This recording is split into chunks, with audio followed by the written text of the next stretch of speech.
नमस्कार, गोरखपुर लाइव देख रहे हैं आप। आपके साथ में हूं नीतीश गुप्ता और हम इस समय राजघाट पे खड़े हैं। राजघाट के गुरु गोरखनाथ घाट पे खड़े हैं और आप यहाँ पे आज कार्यक्रम होने वाला है, रिवर रैचिंग कार्यक्रम, जिसके तहत मत्स्य विभाग के जो कैबिनेट मंत्री हैं उत्तर प्रदेश सरकार में, संजय निषाद, वो आएंगे और यहाँ पे अभी मछलियाँ छोड़ेंगे। रिवर रैचिंग इस कार्यक्रम को नाम दिया गया है। रिवर रैचिंग एक प्रोसेस है जिसके तहत मछलियों को नदी में छोड़ा जाता है और कहीं ना कहीं ये जो कार्यक्रम आपको बता दें इसलिए किया जा रहा है ताकि खासकर निषाद जाति के लोगों को इससे फ़ायदा मिले, ताकि लोग रोजगार भरे बढ़े इस क्षेत्र में और इससे तमाम लोगों को फ़ायदा पहुंचे। और आप देखिए यहाँ पे प्लास्टिकों में अलग अलग मछलियाँ भरी होंगी। 3 किस्म की यहाँ पे मछलियाँ लाई गई हैं, अभी उसके बारे में भी आपको जानकारी देंगे।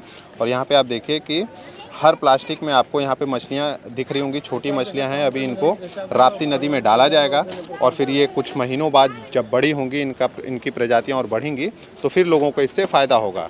और देखिए यहाँ पे जितनी भी छोटी गाड़ियाँ खड़ी हैं, हर गाड़ियों में लगभग ऐसे ही मछलियाँ आपको दिखाई देंगी। और यहाँ पर आपको बैनर दिख रहा होगा जिस पर लिखा है कि प्रधानमंत्री मत्स्य संपदा योजना के अंतर्गत राष्ट्रीय मत्स्यिकी विकास बोर्ड हैदराबाद द्वारा प्रायोजित रिवर रैचिंग का कार्यक्रम है और स्थान दिया गया है राप्ती नदी, जो यहाँ पे घाट है वहाँ पे। यहाँ पे हमारे साथ जो मत्स्य हेचरी देख रहे हैं यानी JS सिंह जी, वो मौजूद हैं। इनसे हम बातचीत करेंगे और जानने की कोशिश करेंगे कि पूरा प्रोसेस क्या है और लगभग कितनी मछलियाँ आज मंत्री जी द्वारा नदी में छोड़ी जाएंगी। पूरा नाम क्या है सर आपका? गुंजेश्वर सिंह। गुंजेश्वर सिंह जी, आपके द्वारा यहाँ पे टेंडरिंग हुई थी पहले इन मछलियों जी, ई टेंडरिंग हुआ था। ई टेंडरिंग में आप जी, तो आपको ई टेंडरिंग मिली और आज लगभग कितनी मछलियाँ छोड़ी जाएंगी? 1,10,000। 1 लाख का टारगेट है, लेकिन हम 1,10,000 उसमें डलवा रहे हैं। 1 लाख का टारगेट है, 10,000 आप अपनी तरफ से एडिशनल यहाँ पे भेज रहे हैं। ठीक है, किन किन प्रजातियों की यहाँ पे मछलियाँ हैं? रोहू, नैन और भाकुर। रोहू, नैन और भाकुर जी। अच्छा, रोहू, नैन और भाकुरी क्यों? क्योंकि लोग ज़्यादा खाना पसंद करते हैं। इसी का टारगेट दिया गया था कि यहाँ पर मछली जो पड़ेगी उसमें नदी में रोहू, नैनी, भाकुर ही पड़ेगा। तो इसलिए आपने इन 3 प्रजातियों, यही इसका मतलब नदी से जो है वो मछली निकाला गया, मतलब हेचरी ले जाके वो मतलब फिर वहाँ पे ब्रीडिंग कराया गया 15 दिन बाद, और ब्रीडिंग करवा के फिर स्पान तैयार किया गया, स्पान से बच्चा बनाया गया और फिर उसको 3 महीने बाद फिर ला करके यहाँ डाला जा रहा है। अच्छा, ये जो प्रोसेस है पूरा, क्योंकि कई लोगों के नज़र में केवल ये है कि मछली नदी में छोड़ देना, वो कोई भी मछली हो लोग खाए पिए जल करें, जरूरी है क्या कि मछली की एक मतलब छोटी प्रजातियाँ हैं वहाँ पे नदियों में छोड़ी जानी चाहिए, या बड़ी भी ला के जो बड़ी होती है 1 किलो 2 किलो? अब जैसे जो भी है, मतलब शासन की ये व्यवस्था थी, शासन के द्वारा जो मैंने व्यवस्था बनाया गया था कि यहाँ पर रोहू, नैनी और भाकुर का ही मतलब ब्रीडिंग करवा के वही पड़ेगा, वही बच्चा पड़ेगा यहाँ। अच्छा, 1,10,000 मछलियाँ यहाँ पे आप अभी नदी में मंत्री जी द्वारा छोड़ी जाएगी, आप वहाँ पे रहेंगे। क्या लगभग कॉस्ट पड़ी है इनकी? 2.65। 2 पैसे मतलब 2 लाख। अच्छा, 2 रुपये 65 पैसे एक। अच्छा, टोटल क्या लगभग पड़ी है रेट टोटल का? हाँ, 2,65,000। 2,65,000 जी। 2,65,000 हैं और 3 किस्म की मछलियाँ हैं, रोहू, भाकुर और नैनी जी। ये इसलिए क्योंकि लोग खाना पसंद करते हैं। अच्छा, फिर अभी इसमें और भी कुछ प्रोसेस है क्या कि भी इसके बाद केवल मंत्री जी आएंगे, पूजा पाठ होगा फिर उसके बाद? हाँ, पूजा पाठ होगा, फिर उसमें नाव के माध्यम, स्टीमर के माध्यम से और मतलब हमारे अधिकारी रहेंगे और मंत्री जी रहेंगे, वो नदी में ले जाके पहले डालेंगे, फिर इनको जो है और मछली बच्चा डाला जाएगा। ठीक है, और कितने दिन बाद या कितने महीने बाद ये पूरी बड़ी हो जाएंगी? 4 से 6 महीने बाद बड़ी हो जाएगी। 4 से 6 महीने बाद 1.5 किलो हो जाएगा। अच्छा, फिर उसके बाद ब्रीडिंग चालू हो जाएगी, फिर ये अपना खुद ही? हाँ, उसमें होता रहेगा, चलता रहेगा, उसमें चलता भी रहेगा प्रोसेस। अच्छा, इससे खास कर किन लोगों को और फायदा है इसमें? जैसे जो लोग शिकार माजी का काम करते हैं नदियों में, उनके लिए फ़ायदा होगा, मछुआरों के लिए फ़ायदा होगा। अच्छा, एक और चीज़ अभी आप बता रहे थे कि कुछ लोगों को ये जानकारी नहीं होगी, मछली हमेशा अपोजिट साइड जो है डायरेक्शन में जाती है, नदी के बहाव पे। हाँ, नदी के बहाव के मतलब डायरेक्शन मतलब विपरीत ही जाती है मछली, विपरीत ही जाती है। जी।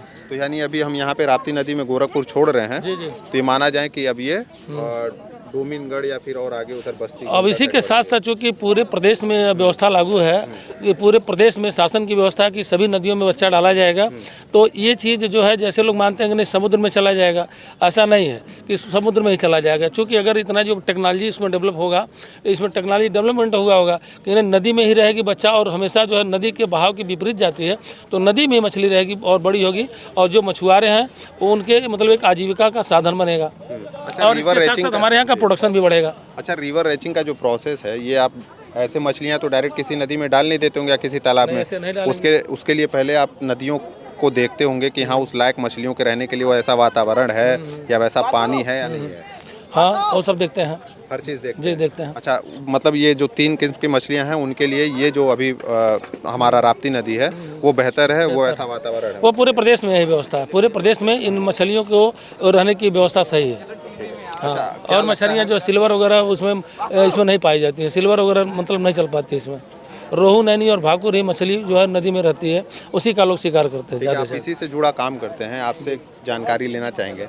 विभाग लगातार इस पे काम कर रहा है, आपके हिसाब से विभाग को अभी मत्स्य विभाग में और कौन सी चीज़ों को करना चाहिए जिससे खासकर मछुआरे और जिससे इससे जुड़े जितने व्यवसायी हैं उनको फायदा पहुंचे? विभाग को और क्या करना चाहिए? जैसे विभाग को करना चाहिए, शासन की भी व्यवस्था होनी चाहिए कि इसी तरह से जिस तरह से हमारे मतलब इस सरकार ने या मंत्री जी की सोच आई कि नदियों में बच्चा डाला जाए, इससे हो सकता है जैसे नदी का एक तरह से पानी भी कुछ फिल्टर होगा, लोगों को रोजगार भी मिलेगा और हम लोगों को जैसे जो मछली खाने वाले हैं नदियों से काफ़ी मछली प्रोडक्शन होगा और जैसे जो आंध्रा से मछलियाँ आती हैं वो हमारे यहाँ प्रदेश में खुद जो है मतलब उसका प्रोडक्शन ज़्यादा से ज़्यादा होगा।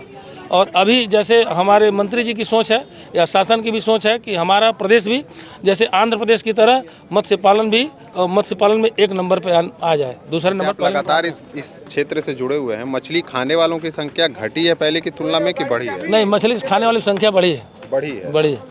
चलिए, धन्यवाद। क्या नाम बताएं आप अपना? गुंजेश्वर सिंह। गुंजेश्वर सिंह जी, ठीक है। तो ये गुंजेश्वर सिंह जी थे जो बता रहे थे, यही ठेकेदार हैं, अभी इनको ही जो है ई टेंडरिंग के थ्रू इसका टेंडर मिला है और यहाँ पे लगभग 1,10,000 मछलियाँ राप्ती नदी जो आप देख रहे हैं इसमें जो है छोड़ी जाएंगी।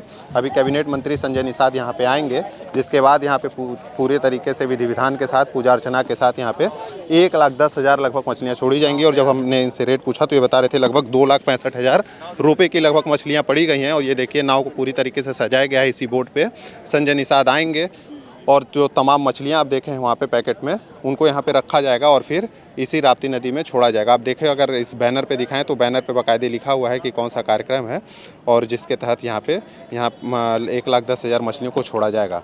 तो कहीं ना कहीं जिस तरीके से आज कैबिनेट मंत्री संजय निषाद के द्वारा ये कार्यक्रम किया जा रहा है। और एक चीज़ और देखिए कि यहाँ पे पूरा बाकायदे पूजा अर्चना की तैयारी की जा रही है कि किस तरीके से जब मंत्री जी आएंगे तो उसके बाद पूरी विधि विधान के साथ यहाँ पे पहले पूजा अर्चना होगा और उसके बाद फिर मछलियों को नदी में छोड़ा जाएगा। और कहीं ना कहीं ये अच्छी बात भी है कि जिस तरीके से मछलियों को यहाँ पे छोड़ा जाएगा और फिर 4-6 महीने बाद जब वो मछलियाँ बड़ी हो जाएंगी तो कहीं ना कहीं इस क्षेत्र से जुड़े लोगों को, खासकर मछुआरे जो लोग हैं उनको काफ़ी फ़ायदा पहुँचेगा और कहीं ना कहीं रोजगार के साधन भी खुलेंगे। बाकी अन्य खबरों के लिए जुड़े हमारे साथ, देखते रहिए गोरखपुर लाइव। धन्यवाद।